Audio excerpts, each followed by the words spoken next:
Hi friends, வணக்கம். என் பேர் Abi. Welcome to Indian recipes Tamil.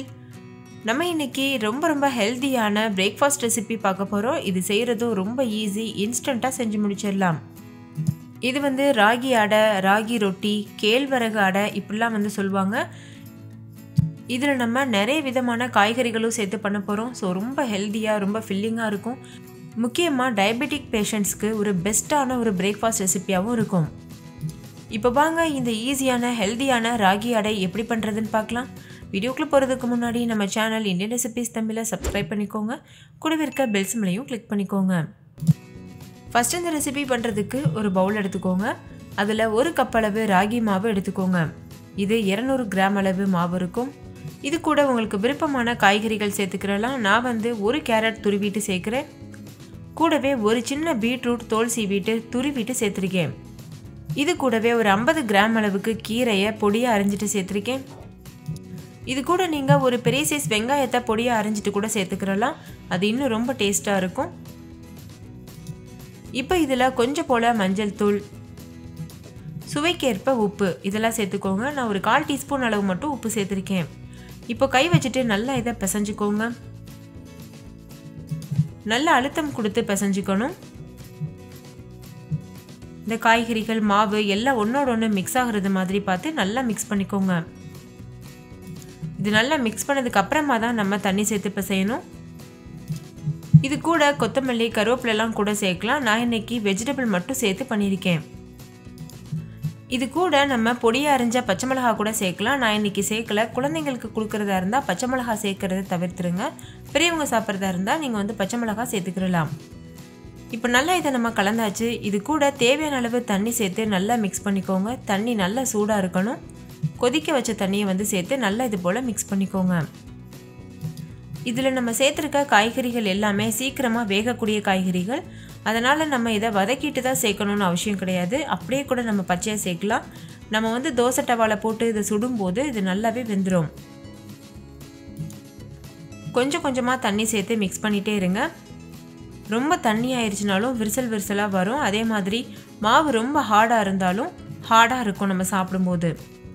இப்போ இது ரொம்ப சூடாக இருந்தது, அதனால் நம்ம ஸ்பூன் வச்சுட்டு கலந்துருக்கோம். லேசாக வெதுன்னு வந்ததுக்கப்புறமா கை வச்சு ஒரு தடவை நல்லா பிசைஞ்சு எடுத்துக்கோங்க. நம்ம சப்பாத்திக்கு மாவு பிசைவோம்ல, அதை விட கொஞ்சம் சாஃப்டாக இருக்கணும். நம்ம இதில் பீட்ரூட் சேர்த்துருக்கிறதுனால இயற்கையாகவே ஒரு பிங்கிஷ் நேரத்தில் இது வரும். பார்க்குறதுக்கும் ரொம்ப அழகாக இருக்கும்.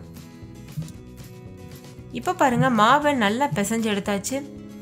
இந்த மாதிரி பக்குவத்தில் இருக்கணும். அப்போ தான் நம்ம திரட்டுறதுக்கு ஈஸியாக இருக்கும்.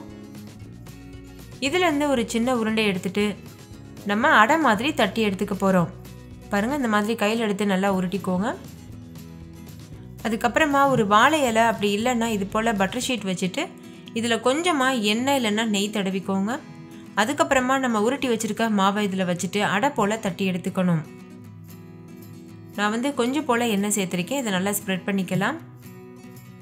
நம்ம எண்ணெய் தடவுறதுனால அது ஒட்டாமல் வரும். அதுக்காக தான் பண்ணுறோம். அதே போல் கையிலையும் கொஞ்சமாக எண்ணெய் இல்லைன்னா நெய் தடவிக்கோங்க. அதுக்கப்புறமா மாவு உருட்டுங்க. இந்த அளவு மாவு எடுத்தோன்னா ஒரு அடைக்கு கரெக்டாக இருக்கும். ஒரு ஆளுக்கு 2 அடை சாப்பிட்டாலே வயிறு ஃபுல்லான மாதிரி இருக்கும். நான் இன்னைக்கு எடுத்திருக்க அளவுகள் 3 பேருக்கு கரெக்டாக இருக்கும். இப்போ இந்த அடை மாவை நம்ம தட்ட ஆரம்பிச்சாச்சு. ஓரங்கள் லேசாக வெடிச்சு வர மாதிரி இருந்ததுன்னா அதை சரி பண்ணி நம்ம தட்டிகிட்டே வரணும். நல்லா ரவுண்ட் ஷேப்க்கு தட்டிக்கோங்க. ரொம்ப ஹார்டாகவும் தட்டிடக்கூடாது, ரொம்ப ஒல்லியாகவும் தட்டிடக்கூடாது. ஒரு மீடியமான சைஸில் இருக்கணும். ஃபஸ்ட்டு அடை உங்களுக்கு தட்டும்போது கொஞ்சம் கஷ்டமாக இருக்க மாதிரி இருக்கும். அதுக்கப்புறம் 2-3 அடை செய்யும்போது ஈஸியாக இருக்கும். இப்போ நம்ம அடைக்கு நல்லா தட்டியாச்சு. இதை நம்ம தோசை டவாவில் போட்டு எடுக்கலாம். இது நம்ம சப்பாத்தி போல் கையில் எடுத்து போட முடியாது, எடுக்கிறதுக்கு வராது. ஏன்னா நம்ம ரொம்ப ஒல்லியாக தட்டி இருக்கோம். அதனால் அப்படியே பட்டர் ஷீட் எடுத்துகிட்டு சூடான டவாவில் கவுத்திடுங்க. அதுக்கப்புறமா ஒரு 30 செகண்ட்ஸ் விட்டுட்டு அதுக்கப்புறமா அந்த பட்டர் ஷீட்டை லேசாக உரிச்சு எடுத்துருங்க. பாருங்கள், நான் இப்போ பண்ணி காமிக்கிறேன். இப்போது தோசைக்கல் நல்லா சூடாக இருக்குது. அதில் கொஞ்சம் போல் எண்ணெய் தடவிக்கோங்க. நான் இரும்பு கல்லில் செய்கிறேன். நீங்கள் நான்ஸ்டிக் கல்லில் பண்ணுறதா இருந்தால் எண்ணெய் தடவாமையே கூட செய்யலாம். சுகர் பேஷண்ட்டுக்கு கொடுக்குறதா இருந்தால் நம்ம எண்ணெயெல்லாம் ஊற்றாமல் அப்படியே கூட டோஸ்ட் மாதிரி பண்ணி தரலாம்.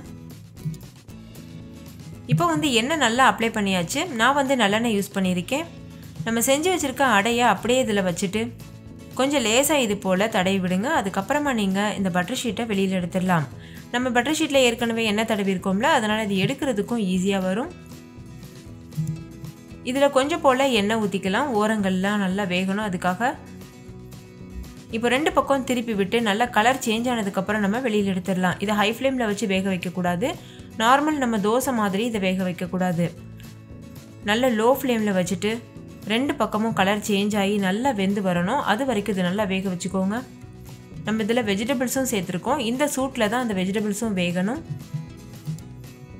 இப்போ ஒரு சைடு நல்லா வெந்துருச்சு. இன்னொரு பக்கம் திருப்பி போட்டு இது போல் வேக வச்சுக்கலாம். இதே மாதிரி மீதம் இருக்க எல்லா மாவுலையும் நம்ம வந்து அடை செஞ்சிடணும். அவ்வளோதான், ராகி அடை வந்து தயாராகிருச்சு.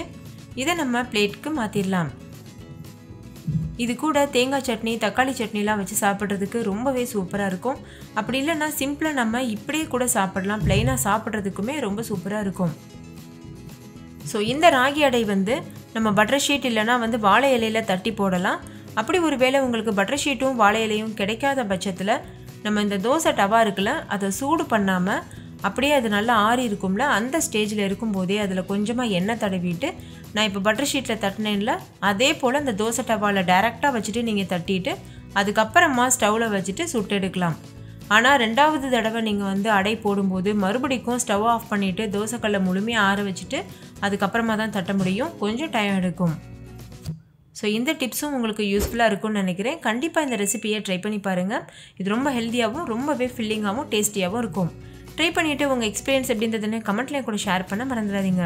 இந்த வீடியோ எல்லாருக்கும் ரொம்ப பிடிச்சிருக்கும்னு நம்புகிறேன். பிடிச்சிருந்தா லைக் பண்ணுங்கள். உங்கள் ஃப்ரெண்ட்ஸ் கூட நிறைய ஷேர் பண்ணுங்கள். ஸோ அவங்களும் பார்த்து பயன்பெறட்டும். இன்னொரு சூப்பரான ரெசிபியோடு நான் உங்களை சந்திக்கிறேன். அதுக்கு முன்னாடி நம்ம சேனல் இந்தியன் ரெசிபீஸ் தமிழை சப்ஸ்கிரைப் பண்ணிக்கோங்க. கூடவே இருக்க பெல் சிம்பலையும் கிளிக் பண்ணிக்கோங்க. தேங்க்யூ. பாய்.